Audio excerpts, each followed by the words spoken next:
Aku belum bisa record ya, Bang?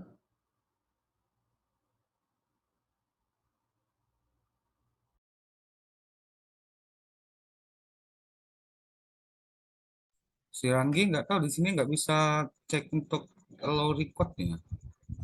Nggak tahu pakai apa di online. Oh udah. Hasilnya kayak Mana? suara aja. Settingnya. Allow to record. Oke udah.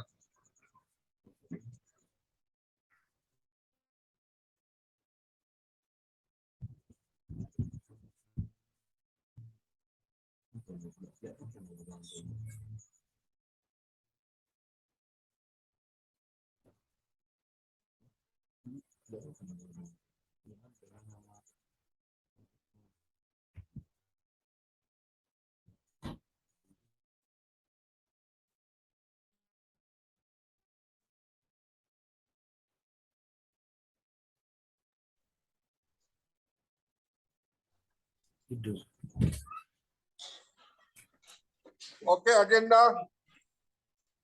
Pokok deh. Pokok.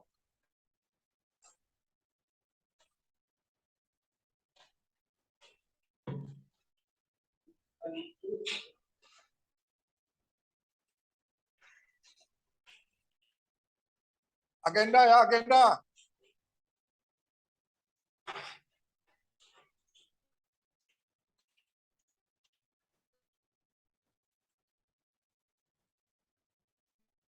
Oke, Fran. Satu pin ya, Fran.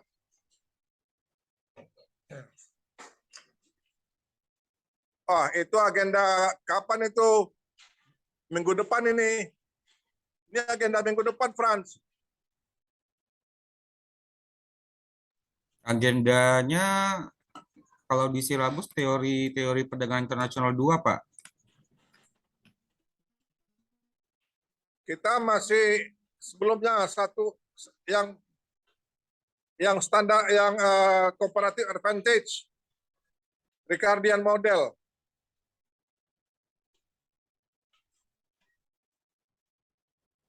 Coba sekarang kuliah keberapa? Kuliah ketiga kan?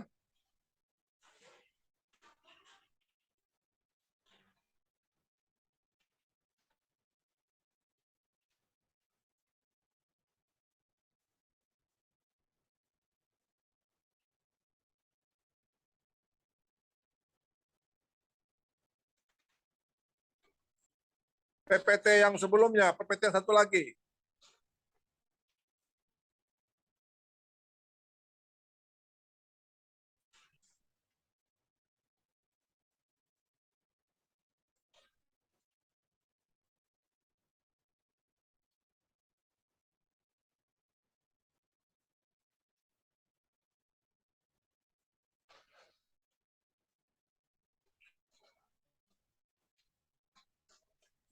Ini Pak, kalau di sini kan urutannya berarti yang ketiga berarti teori yang ini Pak. Salah ya Pak ya? Oh iya ya, harusnya gini-gini. Yang chapter 3 kita belum kita kita ini apa namanya belum kita bahas. Jadi tidak apa-apa kita mundur dulu karena kemarin kita belum sempat bahas begitu. Ini penting sekali ya. Oh, baik Pak. Jadi PPT yang sebelumnya. Baik Pak.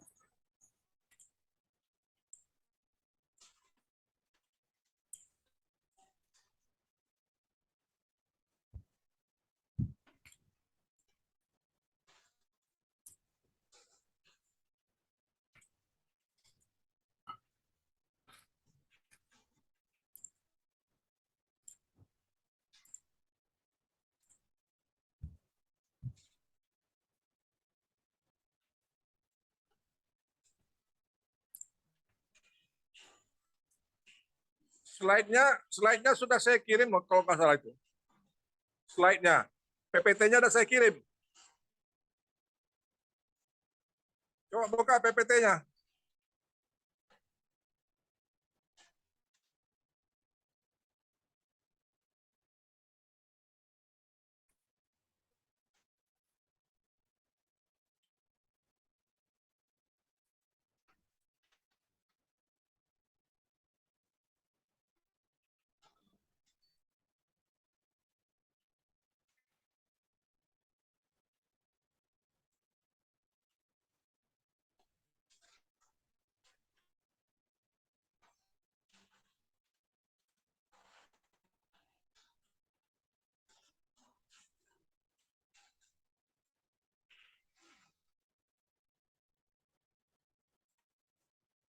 Ya, itu dia. Ya.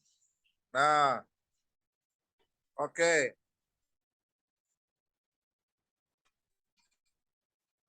Ya, lanjut ke coba lihat agendanya. Turun ke bawah, turun. Nah, itu ya. Ini di agendanya ya. Nah, sekarang diganti dulu review previous kelasnya dengan daftar tugas minggu lalu. Daftar tugas kemarin. Ya, ganti itu. Ah,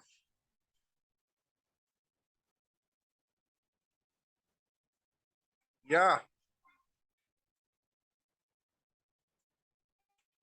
Oke, very good. Ya, satu pin ya, Fran ya. Oke. Sekarang sebelum kita masuk ke nomor B, kita lihat nomor A dulu. 1, 2, 3, 4. Siapa yang sudah menyelesaikan?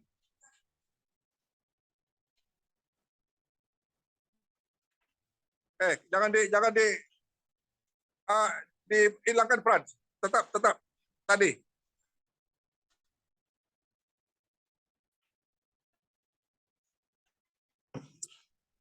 Ya, 1, 2, 3, 4. Ada yang menyelesaikan?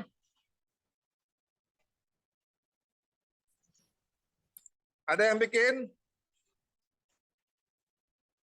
Itu dipahami nggak tuh? Membuat daftar isi dan materi PowerPoint. Apa maksudnya itu? Nah, jadi kalau ini, yang contoh yang ini, coba naik ke atas, Fran. Naik ke atas. Nah, itu daftar isi. Dibuat daftar isinya.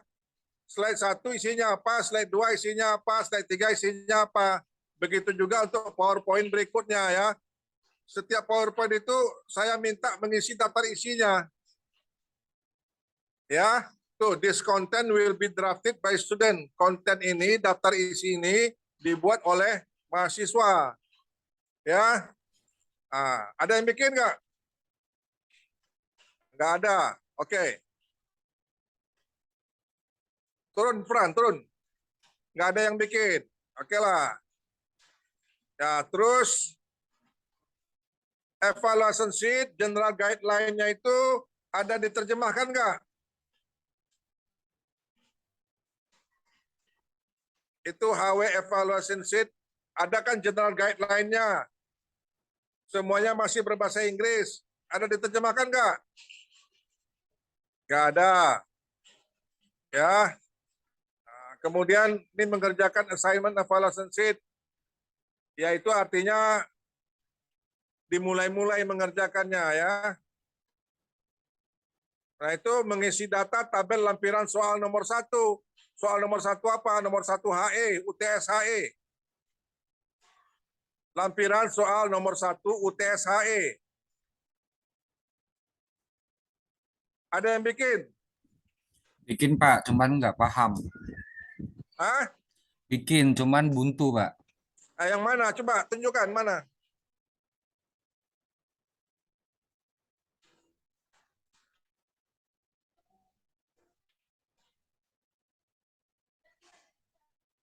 Ini kan Pak. Ya, Cuman bingungnya pas mau ngisi laju pergerakan tuh maksudnya gimana ya Pak ya? ya itu lihat aja kalau ada data itu berapa persen kenaikannya, kenaikan penurunannya per tahun. Kenaikan penurunan per tahun ya Pak ya? Ya, kalau ada datanya ya, kalau enggak ada ya perkirakan aja. Ya, itu sumber datanya dibuat ya, di mana sumber datanya? Kalau saya bikinnya di bawah sini Pak, boleh Pak? Bagus. Nah, kalau tidak ada data yang lainnya ya bikin aja data perkiraan gitu. Ya, data perkiraan aja. Misalnya laju pertumbuhan kematian itu per hari ya, anak per hari berapa? Ya, kalau nggak bisa juga diperkirakan ya udah kosong aja. Oh baik Pak, siap Pak. Indonesia berapa itu? 11,7 dari 1.000 bayi lahir hidup. 1% nggak nyampe ya? Masa iya, Frans, nggak nyampe 1%? Datanya di mana, Frans? Datanya? Ini datanya dari ini Pak, ada tabus kata kuota. Oh, oke.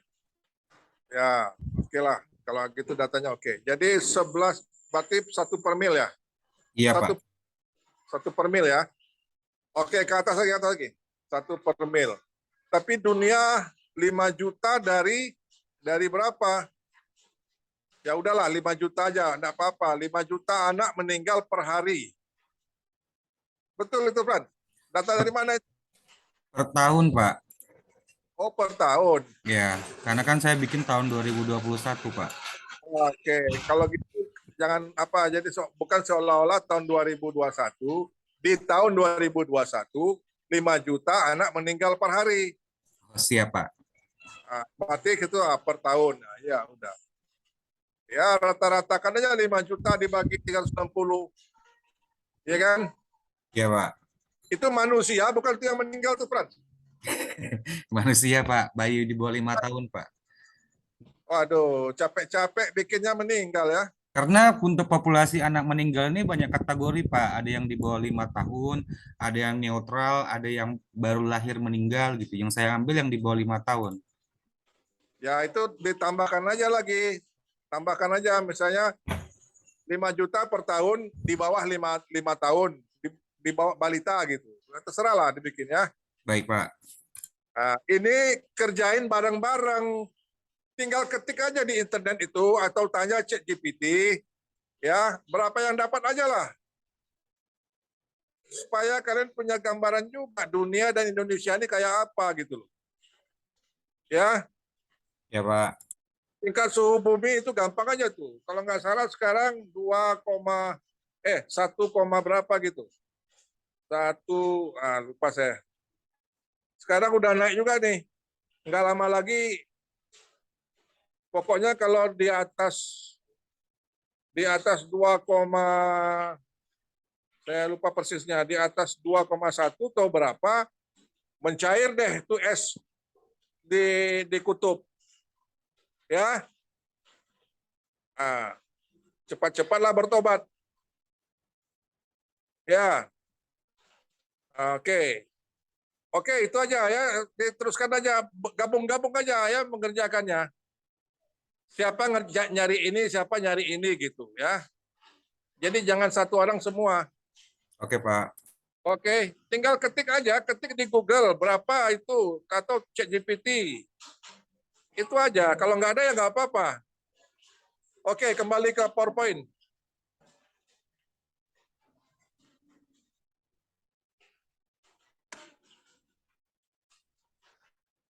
Ya. Malam ini mata kuliah kita apa namanya? Mata kuliah kita apa namanya?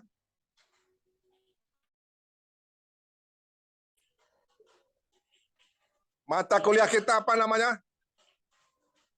International Economy Pak. International Economic. Terbagi dalam berapa bagian besar. Jadi ada bagian-bagiannya nih, ilmu ekonomi internasional ini. Ada berapa bagian? Bagian besarnya.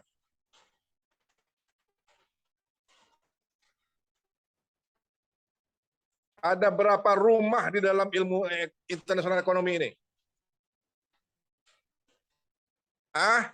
Ada berapa rumah?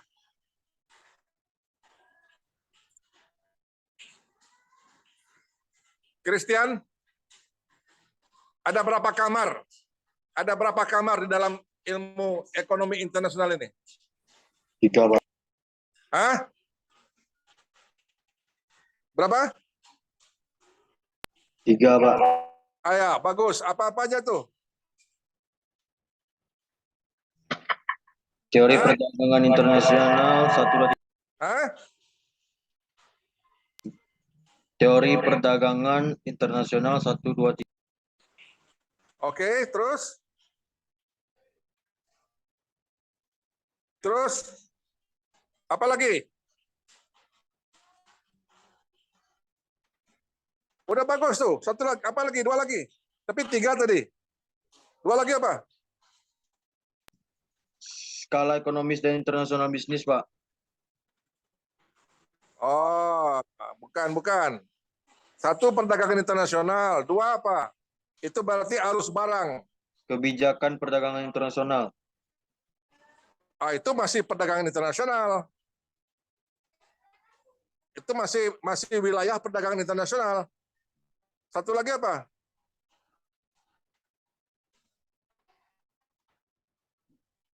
Dua lagi tuh. Ya. Siapa yang dapat? Siapa yang bisa bantu?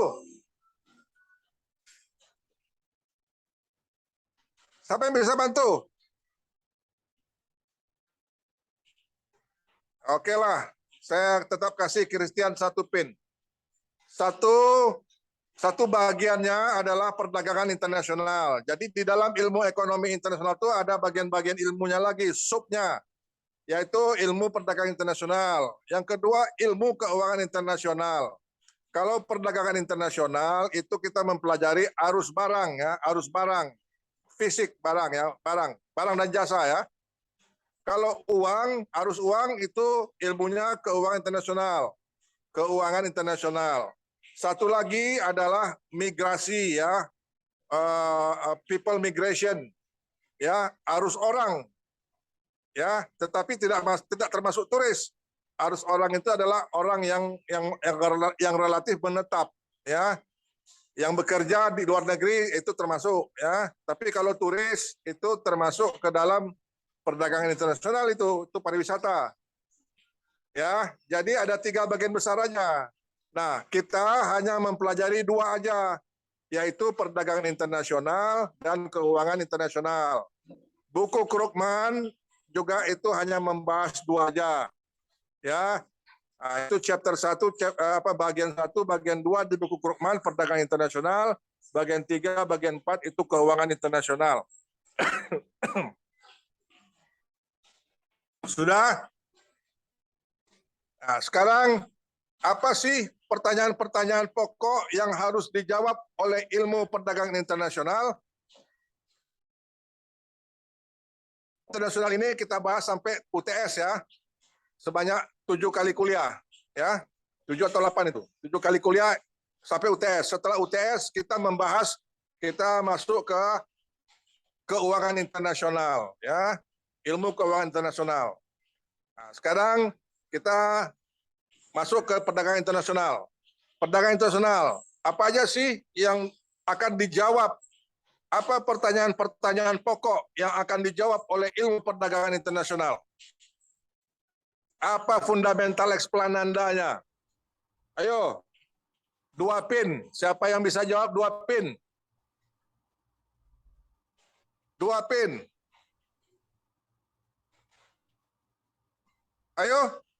Kayak gini ya Pak, contohnya kayak misalnya apa, contohnya kayak gini ya Pak, apa yang terjadi jika suatu negara itu tidak melakukan perdagangan internasional? Ulang, apa? Sri, apa? Contohnya kayak apa yang akan terjadi jika suatu negara tidak melaksanakan atau tidak melakukan perdagangan internasional? Ya. Oke, tapi itu bukan tidak termasuk basic question-nya. Artinya memang ke situ ada, tapi ada yang lebih basic lagi. Singkat-singkat aja itu pertanyaannya, singkat-singkat aja. Itu sudah turunannya itu, pertanyaan turunannya itu. Pertanyaan yang basicnya, yang fundamentalnya. Makanya fundamental explananda, okay? Jadi ilmu perdagangan internasional ini berusaha menjawab pertanyaan-pertanyaan dasar. Apa itu pertanyaan dasarnya? Pengaruh perdagangan internasional terhadap pertumbuhan ekonomi suatu negara, Pak. Itu juga turunannya. Itu turunannya. Pertanyaan turunannya itu. Yang basic. Ya, apa? Analisis perdagangan internasional berfokus pada transaksi real ya Pak, di ekonomi internasional. Iya juga, itu turunannya juga, turunannya juga.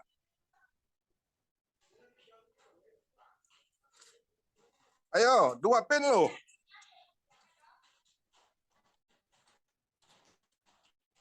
Singkat-singkat aja pertanyaannya itu. Oke ya. Jadi basic question-nya atau fundamental explananda dari ilmu perdagangan internasional ini. Nah, ini rekaman ya, tolong rekaman jangan lupa ya. Jadi intinya adalah basic question-nya adalah apa yang harus diekspor, diproduksi, diekspor, ya, siapa yang harus mengekspor, memproduksi, siapa yang harus mengimpor, ya kan, berapa banyak harus diimpornya. Nah, itu aja. Jadi apa yang harus diproduksi, diekspor, impor, kepada siapa, dari siapa, dan berapa banyak. Itulah basic question-nya. Jadi misalnya Indonesia harus produksi apa, harus ekspor apa, kemana saja harus diekspor. Dan Indonesia itu harus impor-impor apa saja, dari mana saja harus diimpor. Ya kan, negara mana saja yang harus mengekspor. Dan berapa banyak volumenya. Itu basic question-nya ya. Nanti bisa turun ke pertanyaan-pertanyaan kalian tadi. Ya. Oke. Kalau ilmu ekonomi apa basic question-nya? Ilmu ekonomi secara umum. Bukan ekonomi internasional, tapi ilmu ekonomi aja. Apa basic question-nya? Fundamental explanandanya. Apa yang harus diproduksi, bagaimana memproduksinya, dan bagaimana mendistribusikannya. Itu aja ilmu ekonomi itu, basic question-nya. Fundamental explanandanya. Ya. Nah, kalau perdagangan internasional ini, artinya negara ya, jadi siapa yang harus memproduksi apa, dan dikirim kemana, diekspor kemana, dan mengimpor apa, dari mana, itu aja ya, dan berapa banyak, itu aja. Jadi siapa, bikin apa, ekspor apa, dan impor dari siapa, ya, dan berapa banyak, ya. Jadi intinya itu aja. Perdagangan internasional, ya, itu ilmu perdagangan internasional. Nah, untuk menjawab ini semua, pertanyaan-pertanyaan dasar itu, nah, dikembangkanlah oleh ahli-ahli beberapa teori-teori ya untuk menjawab pertanyaan itu. Nah, salah satunya teori yang sudah cukup klasik, sudah lama, artinya relatif paling awal dikembangkan oleh ilmu ekonomi modern ini, yaitu teori Ricardo, teori comparative advantage. Nah, teori ini cukup mengagetkan orang lah, dan sangat fenomenal, sehingga sering disebut sebagai the golden theory of economics. Ya, artinya teori emasnya ilmu ekonomi. Jadi kalau ada mengaku-ngaku mahasiswa Fakultas Ekonomi, tapi tidak tahu teori Ricardo atau teori comparative advantage, itu berarti mahasiswa Fakultas Ekonomi bodong. Paham? Paham, Mega? Mega? Paham? Iya, Pak. Paham nggak? Dengar nggak saya tadi ngomong? Iya, nggak Dengar. jelas kita agak putus-putus, cuman beberapa aja. Putus. Sri, dengar saya ngomong? Iya Pak, tadi putus-putus Pak. Dengar saya ngomong, Sri? Dengar tapi putus-putus Pak, jadi banyak bagian yang terpotong-potong suara Bapak. Duh. Rido, dengar saya ngomong? Dengar, Pak. Apakah kamu mau menjadi mahasiswa ekonomi bodong? Tidak, Pak. Kalau tidak mau, bagaimana caranya? Harus mengetahui Ricardo, Pak. Kalau sampai teori Ricardo kamu tidak tahu, ya itu David Ricardo itu, kamu tidak tahu berarti kamu mahasiswa ekonomi bodong. Ya, orang nggak percaya. Ini benar nggak mahasiswa fakultas ekonomi nih? Dia teori Ricardo aja nggak pernah dengar, nggak tahu dia. Ya, oke? Iya, Pak. Karena Baik, itu Pak. masnya ilmu ekonomi. Oke. Waduh, 1 jam begini doang, setengah jam ya. Nah, sekarang dibuka soal UTS HE nomor 3. Buka soal UTS HE nomor 3. Cepat. Siapa yang bisa bukanya satu pin?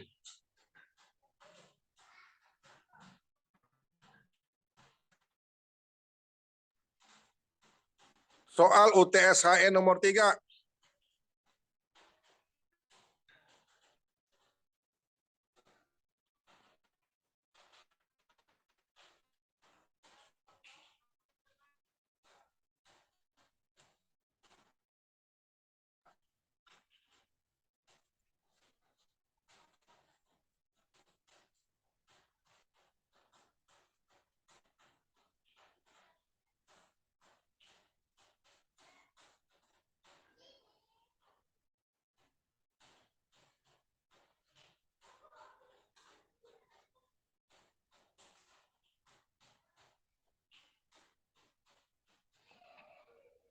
Ya, siapa ini?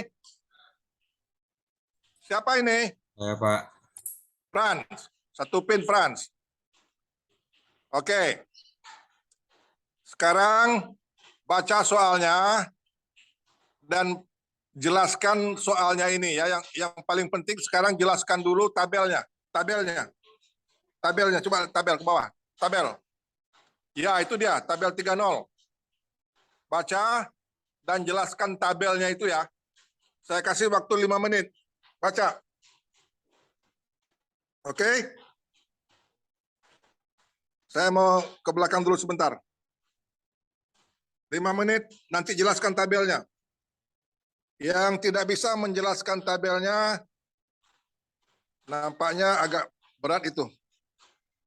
Susah, karena soal UTS itu intinya itu ya. Soal UTS nanti intinya itu. Jadi kalau kalian tidak bisa menjelaskan tabel itu, tidak mungkin kalian bisa mengerjakan soal UTS. Ya, coba perhatikan baik-baik tabelnya itu.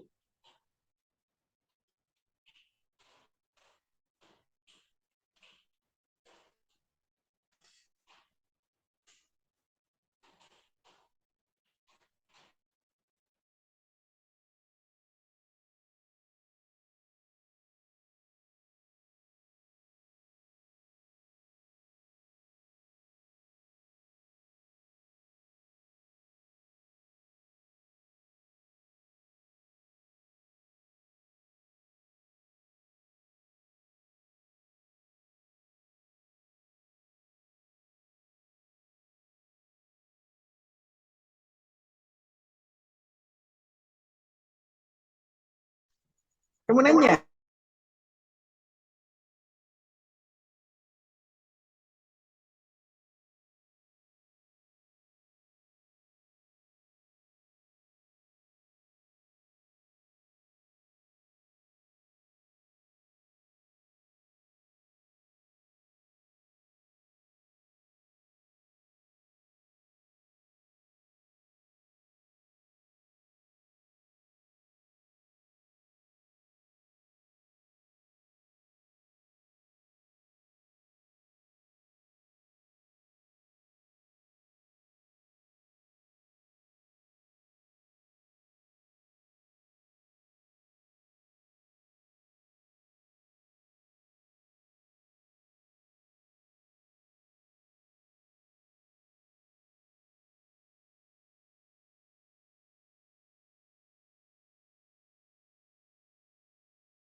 Ya, halo.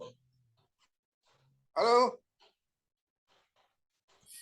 Ya, Pak. Sudah. Siapa yang bisa menjelaskan tabelnya itu?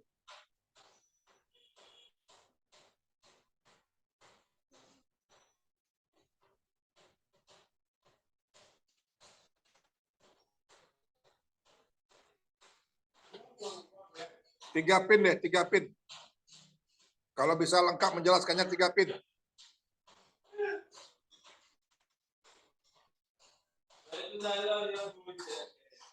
Ayo. Siapa yang bisa menjelaskannya 3 pin?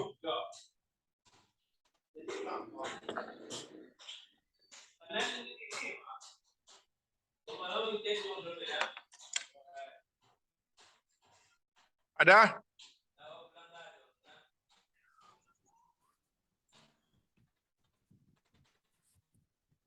Tiga pin loh.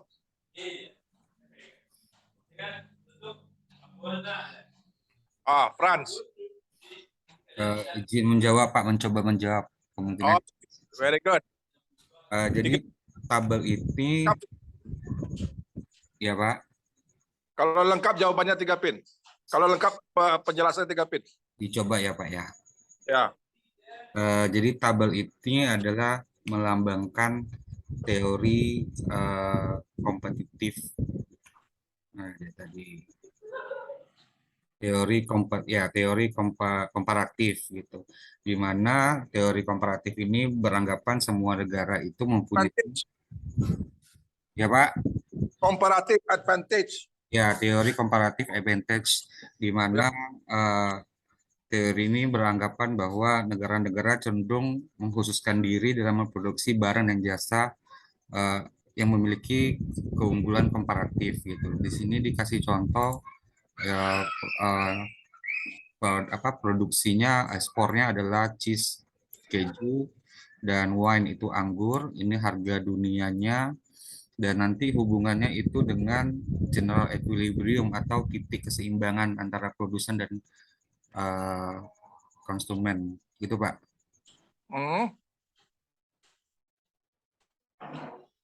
Itu doang. Gitu doang Pak. Mana yang kolom-kolom lainnya itu tak dijelaskan. Angka 10 itu apa, angka 14 itu apa? Oke, tadi ada tuh angka berapa itu? Angka 1, angka 6, angka 2, angka 3 itu apa? Angka 2400 apa? Angka 800 apa?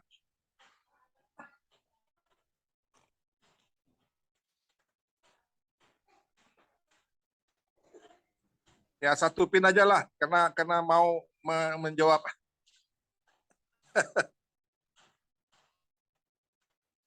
Catat ya pin itu ya. Ya tolong dicatat ya, nanti jangan sampai kehilangan pin. Oke, yang lain. Masih ada 2 pin saya siapkan nih. Ya minimal jelaskan case A sama case C aja pun udah cukup lah. Case A, case C. Terus ya. Ayo. 2 pin.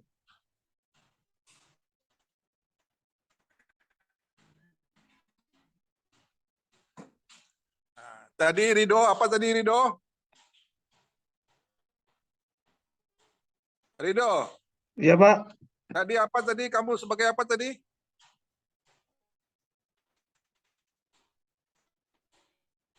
Hah?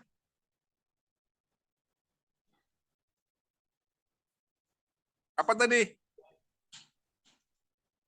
Mahasiswa ekonomi? Harus mengetahui teori Ricardo Pak. Ya, kalau enggak tahu berarti mahasiswa ekonomi? Bodong Pak. Ya, bodong.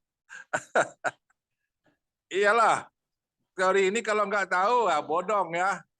Nggak bisa menjawab soal-soal ini bodong ya. Percuma ngaku-ngaku mahasiswa FE, apalagi jadi sarjana SE. Wah, itu bodong banget itu. Ya. Ayo.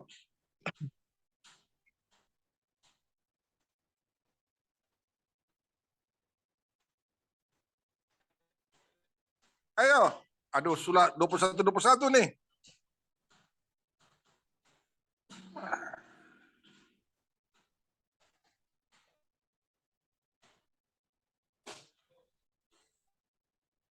Ya, jadi begini. Ini salah satu teori untuk menjawab pertanyaan dasar ilmu perdagangan internasional tadi ya. Nah, siapa yang harus mengekspor apa, siapa yang harus mengimpor apa, berapa banyak ya. Nah, ini dijawab oleh salah satu teori yang klasik namanya teori Ricardo atau comparative advantage. Ada lagi beberapa teori-teori lain, nanti kita akan lihat ya, sampai UTS. Nah, mungkin masih adalah 2-3 teori lagi ya. Nah, tetapi teori ini sangat fundamental, artinya sangat fenomenal. Makanya disebut teori golden teorinya ilmu ekonomi malah ini. Ya, bukan hanya golden teorinya ilmu perdagangan internasional, tetapi golden teorinya ilmu ekonomi. Jadi kalau nggak tahu teori ini, nggak usah ngaku anak ekonomi ya, malu kita. Oke. Nah, sekarang membaca tabelnya aja udah bingung nih, gimana nih? Saya akui ya, pengalaman saya kira saya udah hampir 10 tahun lah, ya mungkin sekarang 2023, udah lebih lah, dan lebih 10 tahun juga saya di Uniba ini. Ini yang berhasil memahami teori ini nggak sampai 10% dari setiap angkatan, ya. Dan yang berhasil dengan baik pun mungkin hanya 1-2 orang aja itu. Nah itu adalah standar internasional itu, ya. Yang berhasil, yang mampu menguasai, memahami teori ini itu boleh disebut anaknya standar internasional ya. Ya standar nasional dapat itu, ya. Nah, jadi pahami apa ini ya, tabel ini. Saya kasih clue. Case A, itu harga cheese di pasaran internasional 10. Di pasarannya, harga pasar dunianya ya. Pasaran internasional 10. Harga cheese apa? Keju. Keju. Wine? Keju, Pak. Anggur. Anggur, oke. Ya, itu untuk mudahnya. Nanti kan diaplikasikannya itu nanti bisa aja tuh nanti misalnya cheese itu industri senjata, wine itu industri minyak sawit misalnya ya. Itu bisa ke sana apanya pengaplikasinya nanti ke sana. Ini untuk sederhananya aja. Cheese dan wine, keju dan anggur. Tapi bisa aja ini industri cheese sama industri anggur. Ya. Nah, oke. Jadi harga pasaran internasionalnya $10 di situ, yang wine 14. Kemudian lihat, untuk memproduksi 1 unit cheese, itu negara home, artinya negara itu dianggap 2 aja dulu, yaitu negara home, anggaplah kita, dan salah satu negara asing, foreign, negara asing. Ya, terserah siapa negara asingnya. Ini untuk mempermudahkan aja ya, pemahaman. Oke. Nah, jadi kita anggap home itu negara kita, foreign itu negara salah satu negara asing. Ya. Nah, jadi untuk memproduksi 1 unit cheese di negara kita dibutuhkan apa itu? 1 jam kerja ya. Nah, dibutuhkan 1 jam kerja. Tenaga kerja untuk memproduksi 1 unit cheese itu di negara kita hanya 1 jam aja. Sedangkan di negara foreign, untuk memproduksi 1 cheese bisa 6 jam dia. Berarti loyo-loyo nih orang luar nih untuk memproduksi cheese. 6 jam, kita 1 jam selesai. Dia 6 jam.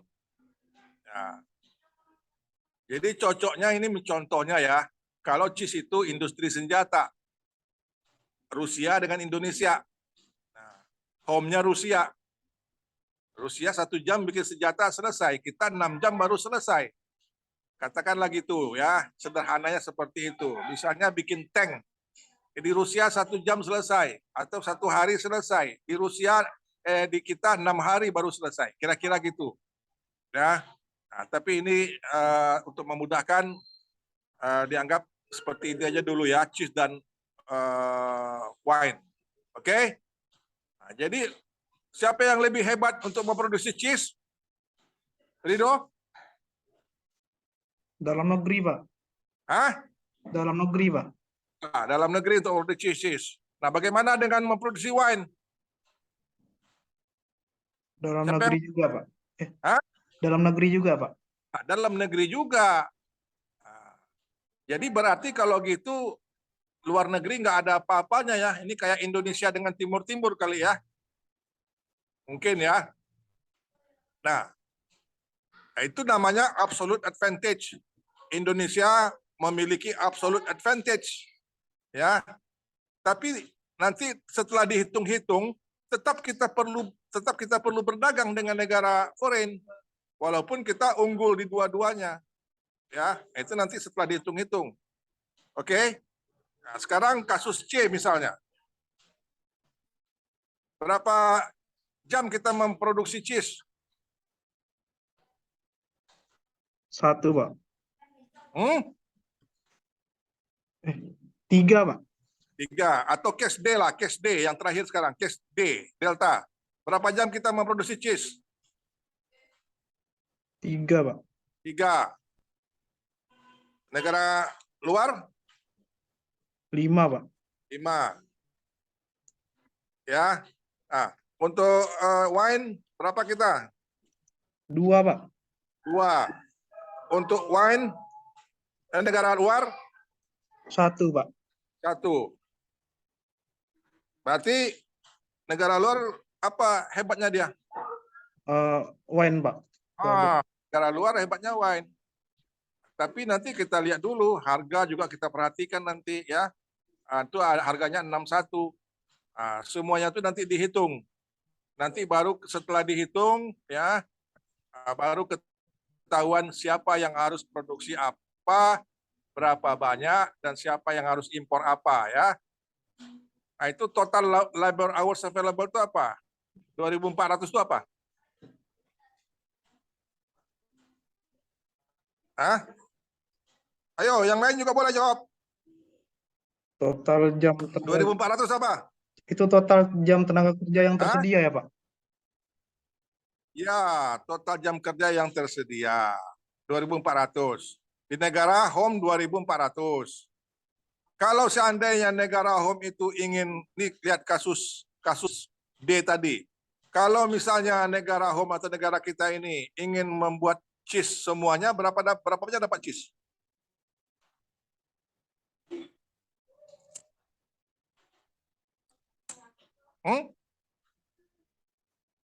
Berapa banyak dapat cheese?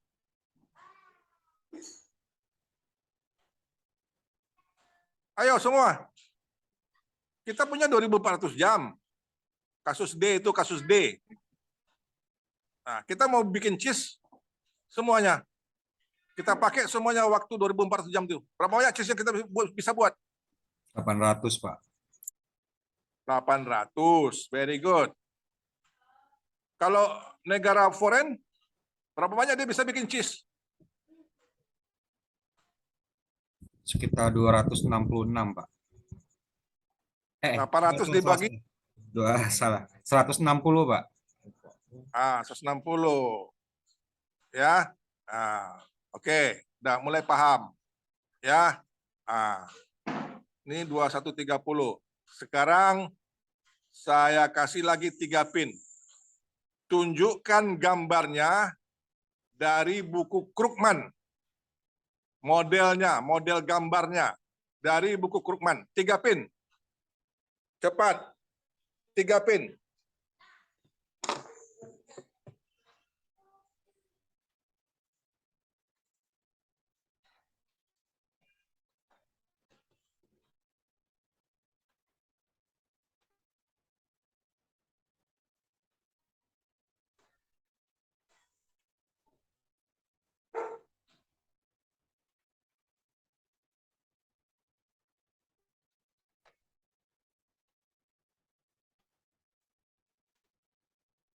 Ayo semuanya.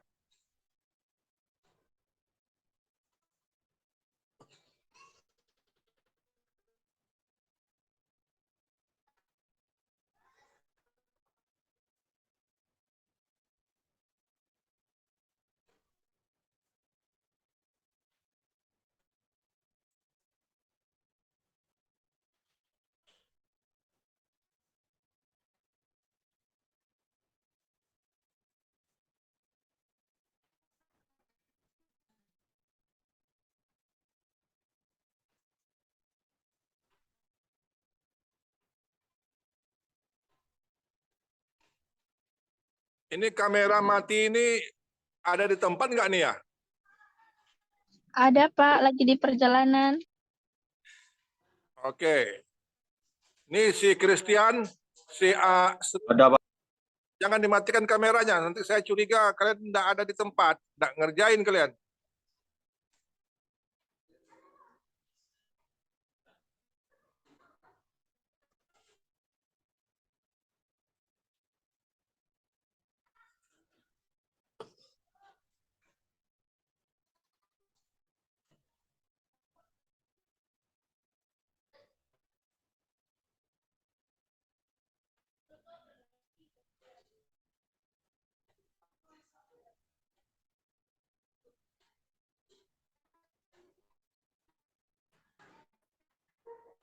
Cari gambarnya, gambar modelnya di buku Krugman. Cepat. 2133 nih.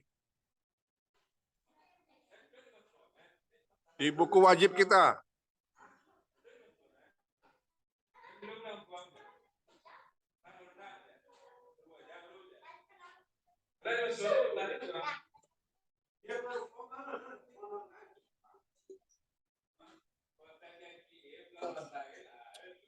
Wah, sudah 3 menit nih. Oh, si Franz lagi. Mana Franz?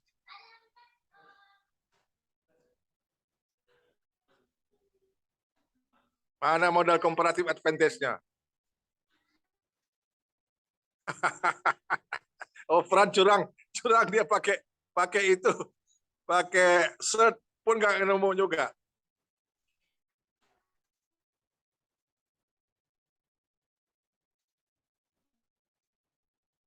Lihat daftar isinya ketahuan itu. Apalagi lihat indeks. Langsung dapat.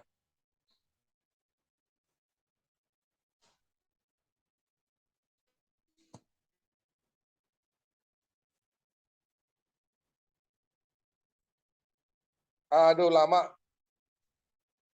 Nggak cepat. Terpaksa kurangin pinnya.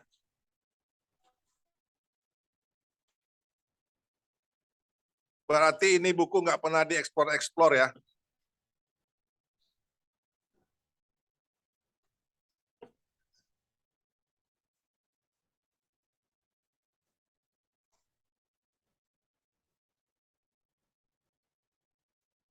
Ada 2 cara ya. Satu lewat daftar isi bisa dapat.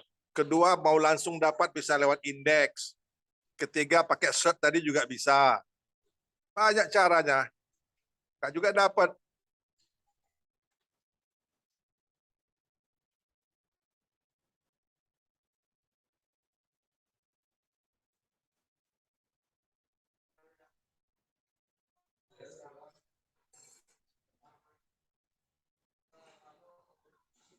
Buku Krugman-nya tahu nggak? Tadi Franz sudah benar tuh buku Krugman-nya. Ini si Christian ini nggak ada lagi dia. Hilang dia.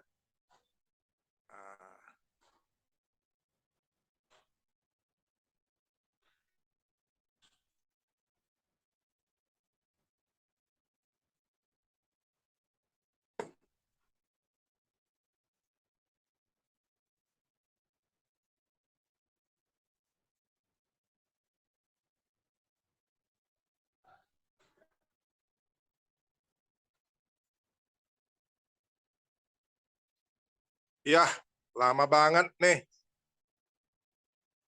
Cari chapter 3.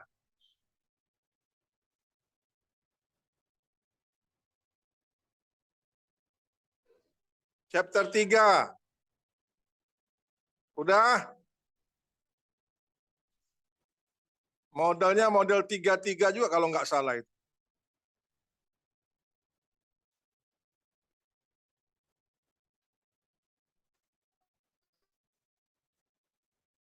Ayo buka buku rumahnya. Lama betul itu aja. Buka buku rumahnya.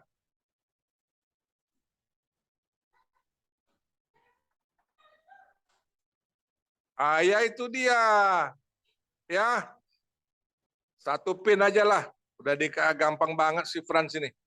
Ya. Oke. Perhatikan.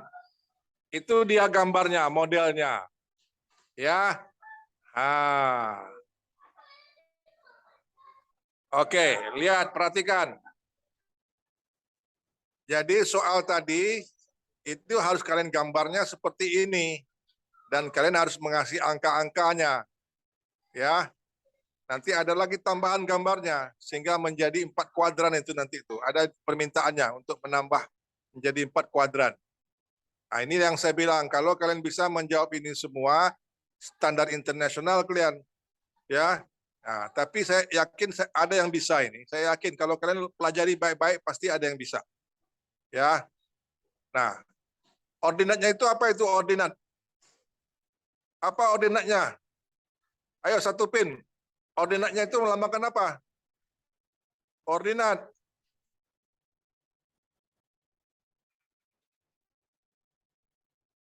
Ordinatnya melambangkan apa? Kuantiti dan harga, Pak. Hah? Kuantiti dan harga. Ya, ordinat. Kalau ordinat apa?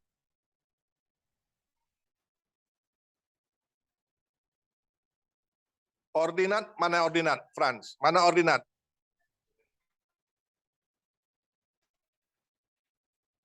Bukan koordinat, ordinat. Absis mana absis? Bukan. Kalau sumbu Y mana sumbu Y? Sumbu Y. Y mana biasanya Y? X mana biasanya X? Itu apa?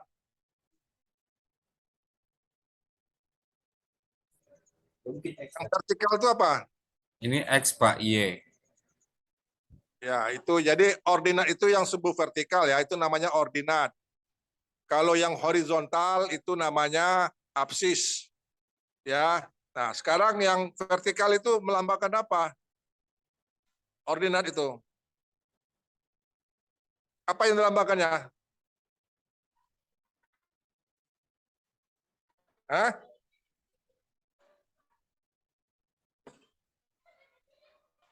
Itu kan ada tulisnya tuh. Apa? Hah? Ayo, apakah ada ditulis tuh? Vertikal itu. Ditulisnya tuh apa itu? Relative price ya, Pak? Ya, apa itu relative price? Penurunan keseimbangan atau penurunan? Relatif itu perbandingan ya, atau rasio. Jadi itu adalah rasio atau perbandingan harga cheese dan harga wine. Ya. Nah, tadi di case berapa tadi? Case A, case B tadi kan ada tuh perbandingan ada harga-harganya kan. Misalnya harga cheese 9, harga wine 3. Maka sumbu itu di mana? Kasih aja titik, salah satu titik. Maka rasionya berapa? Perbandingannya berapa? Kalau harga cheese 9, harga wine 3, berapa perbandingannya? Relatif price-nya berapa?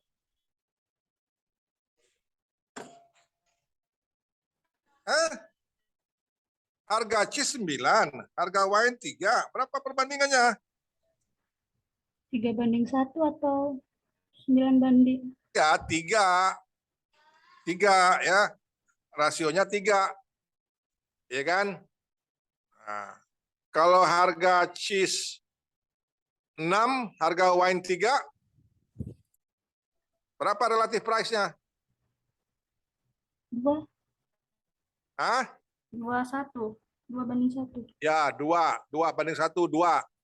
Oke. Sekarang misalnya kita anggap sekarang 9 dengan 3 ya. Awalnya adalah harga cheese 9, harga wine 3. Harga cheese turun. Turunlah, katakanlah menjadi 7 kah atau menjadi 6 kah? Turun, pokoknya harga cheese turun. Kemana geraknya? Kemana bergeraknya di sumbu vertikal itu?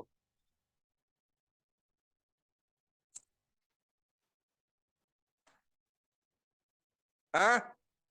Kemana bergeraknya? Di sumbu vertikal itu, kemana bergeraknya? Waduh. Berarti rasionya bagaimana itu? Kalau tadi 93, harga cheese 9, harga wine 3. Sekarang harga cheese turun, harga internasionalnya tuh turun, harga cheese turun dari 9. Maka bergeraknya kemana itu yang di sumbu vertikal itu? Harga-harga di sumbu vertikal itu kemana bergeraknya? Ke atas, ke bawah? Bawah, Hah? bawah. Ke bawah. Kenapa ke bawah? Karena penurunan. Ya, coba misalkan tadi 9 dengan 3 berapa?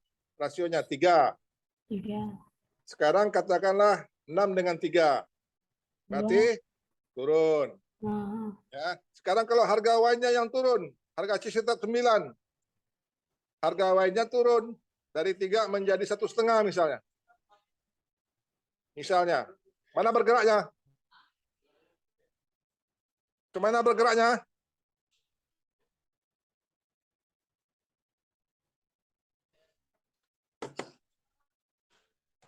Berat ya, memang kalau tidak terbiasa dengan gambar ini, dengan gambar-gambar, jadi itu kelemahannya di situ kalian. Ya, ini membutuhkan kebiasaan menggambar ya, dan sedikit matematik lah ya. Itu yang membuat berat itu. Ya.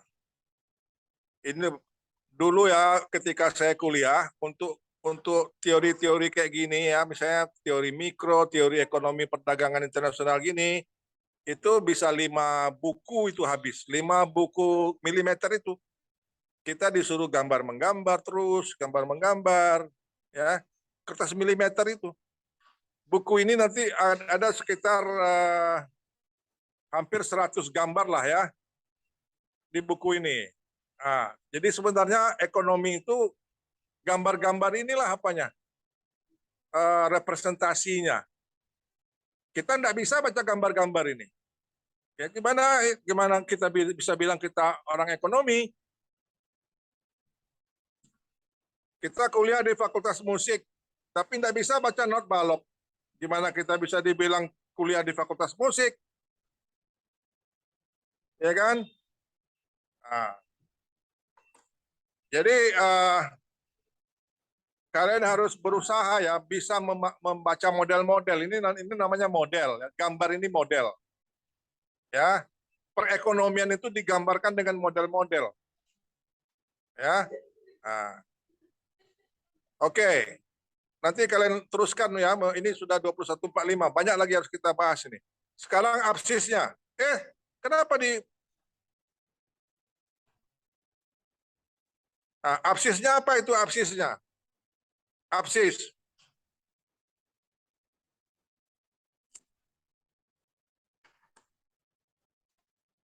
Apa absis? Ini kalian baru ketemu ilmunya ini, artinya baru ketemu ilmunya, dan ini pun masih sebagian kecil ya. Baru ketemu ini kalian sudah pusing, udah hilang kalian dari peredaran. Cocoknya kalian masuk Fakultas Sejarah ini. Halo? Halo? Iya, Pak. Ngapa sih masuk Fakultas Ekonomi?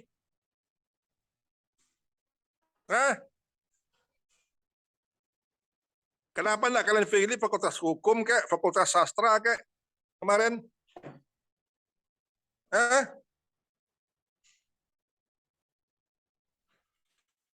Ya, oke. Apa itu absis? Baca di situ. Perbandingan produksi cheese dengan produksi wine di kedua negara itu totalnya QC tambah QC foreign per QW tambah QW foreign. Nah, itu ya. Nah, itu perbandingannya. Jadi misalnya kalau di negara home itu foreign 100 cheese berarti 600. Sementara di home hanya memproduksi 150 cheese dan negara foreign memproduksi 250 cheese, berarti 400. Tadi berapa tadi? Nah, jadi total per total cheese per total wine, itulah absis. Sama juga ujung-ujungnya angka-angka kecil-kecil juga di itu. Misalnya total cheese yang diproduksi ini kan di dunia ini hanya dianggap 2 negara ini dulu. Ya, ini bayangkan ini contohnya aja hanya cheese sama wine 2 negara, ya kan, dengan angka-angka yang sederhana-sederhana, bisa kalian bayangkan dalam kenyataannya nanti berapa ratus negara, berapa banyak barang, bisa kalian bayangkan, ya. Nah, tapi yang penting kita dapat insight-nya, nanti akan ketahuan siapa yang harus produksi apa, siapa yang harus produksi cheese, siapa yang harus produksi wine, berapa banyak, ya. Nah, inilah teorinya. Nah, udah mulai menggigil kalian melihat teori ekonomi ini kan. Salah masuk kemarin kalian ini. Salah masuk jurusan kalian. Ya. Oke lah. Ya, don't worry. Jadi yang absisnya, kalau yang ordinatnya adalah perbandingan harga cheese dan wine. Kalau yang absisnya adalah perbandingan kuantitinya, ya, kuantiti cheese dan wine di total di kedua negara itu, ya. Nah, RS adalah perbandingan supply di negara home dan supply di negara foreign, itu perbandingannya. RD perbandingan demand, perbandingan permintaan di negara home dan jumlah permintaan di negara foreign, perbandingan semua itu. Nah, itu lambang-lambang, yaitu AC ALC per ALW, bingung sudah kan? Itu sebenarnya sederhana aja. Kalau yang di bawah ALC per ALW itu adalah berapa banyak opportunity cost. Jadi untuk memproduksi 1 cheese dikorbankan setengah wine. Ya, nah itu makanya ALC per ALW itu setengah. Kalau di atas untuk memproduksi 2 cheese dikorbankan 1 wine itu, atau untuk di negara home, di negara foreign untuk memproduksi 2 cheese dikorbankan 1 wine. Ya, nah itu kalian lihat itu. Nah sekarang ke atas, France, ke atas. Iya, lagi gambar 31. Nah atasnya dikit. Mulai dari atasnya, dari kepalanya. Yup, udah. Trade in one factor model tadi. Atas. Harus dari atas. Ada keterangannya, di atas. Ah, itu. Kelewatan. Trade in one factor model, itu. One factor ekonomi itu. Bentar Pak, yang mana Pak? Ini Pak. One factor ekonomi judulnya tadi. Ke atas.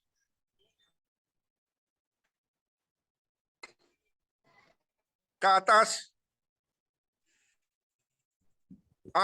Itu one factor ekonomi. Ya. Nah, jadi faktornya hanya tenaga kerja aja. Kita belum hitung modal apa segala macam. Kita hanya hitung baru tenaga kerja aja. Jadi mulai dari situ to introduce the role of comparative advantage, ya. Bagaimana untuk untuk mengantarkan ya bagaimana teori kompetitif ini menentukan pola perdagangan internasional, siapa yang harus produksi apa, berapa banyak, siapa yang harus impor apa. Nah, inilah dikasih contoh sederhana. Oke, kalian baca itu baik-baik, terus ke bawah. Lagi ke bawah, terus. Itu ada apanya. Oke, ke bawah lagi. Ini ada gambar 31. Buat gambar 31 tugas ya. Buat gambar 31 ini di kertas milimeter ya dengan bahasa Indonesia ya.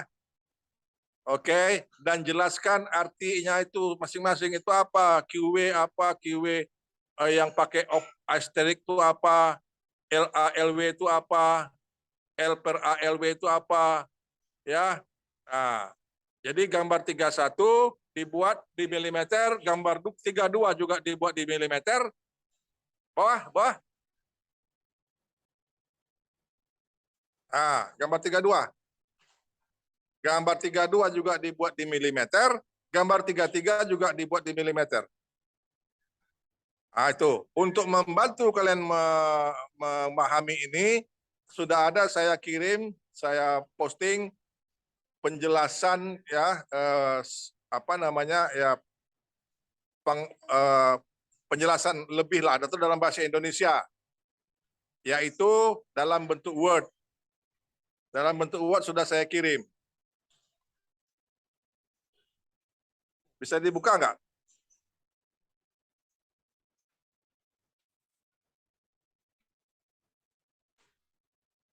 Kalau kalian bisa mengerjakan ini, selamat kalian UTS. Pasti A. Dan ini wajib ya dikerjakan. Soal nomor 3 UTS HE ini wajib. Karena nanti kalau tidak kalian kerjakan, kalian tidak akan bisa mengerjakan soal UTS. Coba, sudah saya kirim. Nah, itu dia. Itu dalam bahasa Indonesia ya. Saya beri sedikit penjelasan-penjelasan di situ. Coba turun ke bawah. Terus. Kalau kalian mau lebih enak pakai bahasa Indonesianya, boleh kalian baca ini. Ke bawah lagi. Lagi terus. Itu ada semua apanya itu. Lagi ke bawah. Itu ada PC, PW atau apa. Ya, ALC itu ada semua.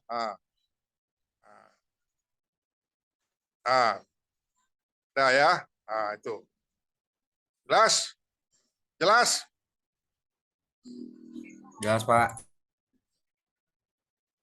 Kalau mau tidak disebut anak ekonomi bodong, kerjakan tugas-tugas tadi. Ini boleh kalian coba ke bawah, Franz. Lagi ada pertanyaan-pertanyaan di bawah tuh. Lagi di bawah.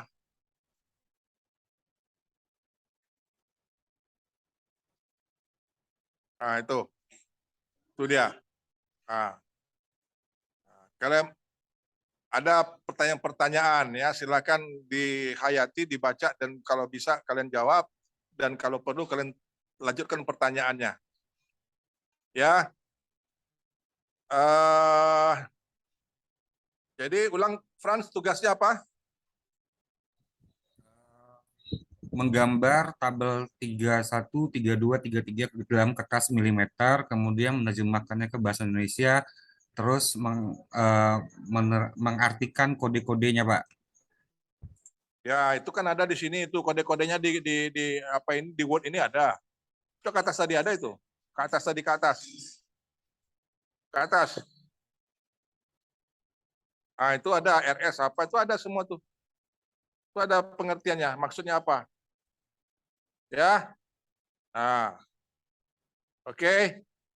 Nah, tadi kerjakan 31, 32, 33 dan kerjakan soal UTS HE nomor 3 itu. Ya. Selesaikan sebisanya. Coba kembali ke soal nomor 3 UTS HE.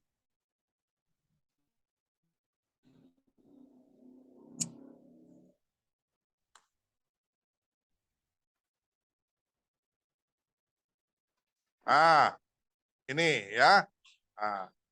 supaya kalian bisa mengerjakan ini, kalian memang perlu mengerjakan tabel 31, 32, 33 tadi ya, supaya kalian bisa mengerjakan soal nomor 3 ini. Jadi intinya, kalau kalian bisa mengerjakan soal nomor 3 ini tanpa mengerjakan tabel 31, gambar 31, 32, ya monggo. Yang penting kalian bisa mengerjakan soal nomor 3 ini. Tetapi perkiraan saya kalian tidak akan bisa mengerjakannya kalau kalian tidak mengerjakan tabel 31, 32. Ya. Oke. Nah, jadi ujung-ujungnya adalah kalian mengerjakan soal nomor 3 ini yang nampak sekarang ini secara tuntas keseluruhan. Untuk bisa mengerjakan ini kalian dibantu dengan memahami tabel 31, 32 dan 33. Paham? Paham? Paham atau pusing? Hah? Ridho, paham atau pusing? Dua-duanya, Pak. Nampaknya keningnya udah agak-agak meninggi sekarang. Tadi bagus sekali keningnya. Ini sudah banyak kerutnya keningnya nih. Hah? Sri, paham atau pusing? Pak, Hah? pusing Pak. Mau tukar jurusan? Mau tukar fakultas? Takutnya lebih parah nanti kalau masuk jurusan lain Pak. Apa pula parah? Fakultas hukum lebih enak. Apalagi fakultas sastra. Baca-baca puisi kerjaannya. Oke. Asnira, jangan pusing ya. Hah? Ini Depita baru masuk. Depita. Depita, Iya, Pak. baru masuk. Udah lumayan, Pak. Dari tadi. Wah. Yang dari tadi aja pusing, apalagi kamu baru masuk, Depita. Mungkin karena baru masuk enggak pusing ya. Nah. Oke. Coba ya, jadi kerjakan. Tolong dibuat daftar tugasnya, Frans. Intinya sebenarnya kalau kalian bisa langsung mengerjakan nomor 3 itu, silakan. Ya, kalau bisa.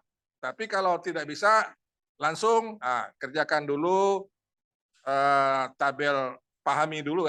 Artinya tentu kerjakan dengan pemahaman tabel 31 di buku rekaman, 32 dan 33.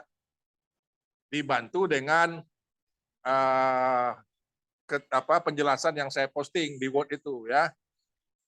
Oke. Oke. Oke, Pak. Nah, ini baru satu teori loh. Untuk menjawab pertanyaan tadi. Untuk menjawab pertanyaan, apa yang harus diproduksi, yang harus diekspor, siapa yang harus memproduksi, mengekspornya? Ekspor impor itu siapa? Dari mana? Ke negara mana? Dan berapa banyak? Cuman itu doang.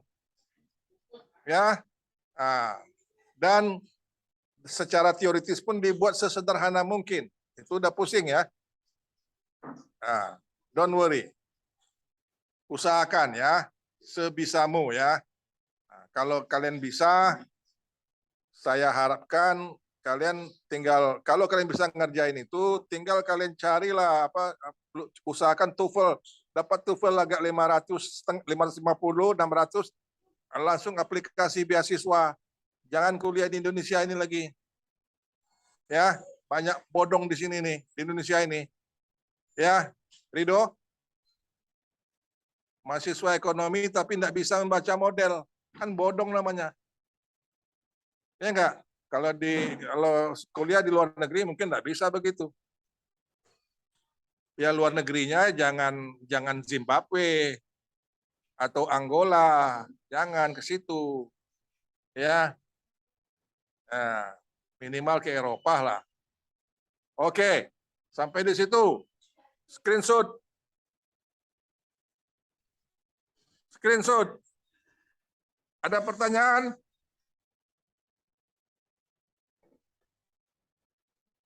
Hah? Wah, saking pusingnya nggak ada pertanyaan ya. Nanti makan anu aja lah, makan apa kayak Dekolgin atau Prokol atau apa ya, supaya bisa tidur ya. Oke. Sudah di screenshot belum? Sudah? Sudah, Pak. Kalau sudah baca doa. Ulang-ulang screenshotnya, saya kok nggak ada gambarnya. Ulang. Mana gambarnya? Kamera bapaknya masih mati, Pak. Astaga. iya. Oke. Kopiah saya juga belum. Tar.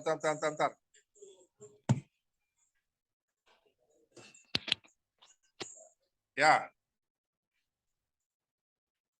Nampak pula itu. Oke. 1, 2, 3. Oke, sudah. Oke. Doa. Doa.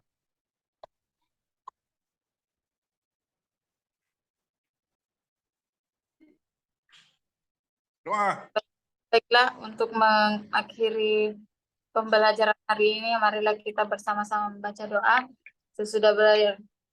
A'udzubillahi minasyaitonirrajim. Bismillahirrahmanirrahim. Rabbana anfa'na bima alam tazallis yanfa'una wa zidna ilman wa alhamdulillah. Artinya, ya Allah, ya Tuhan kami, jadikanlah ilmu kami ini ilmu yang bermanfaat. Ajarkanlah kepada kami mengenai apa yang bermanfaat untuk kami, dan tambahkanlah ilmu terhadap kami. Segala puji bagi Allah, hanya bagi Allah dalam setiap kondisi. Amin. Amin. Oke, sampai situ ya. Sampai ketemu minggu depan ya. Baik, Pak. Makasih, Pak. Terima kasih. Assalamualaikum warahmatullahi wabarakatuh. Waalaikumsalam. Waalaikumsalam warahmatullahi wabarakatuh.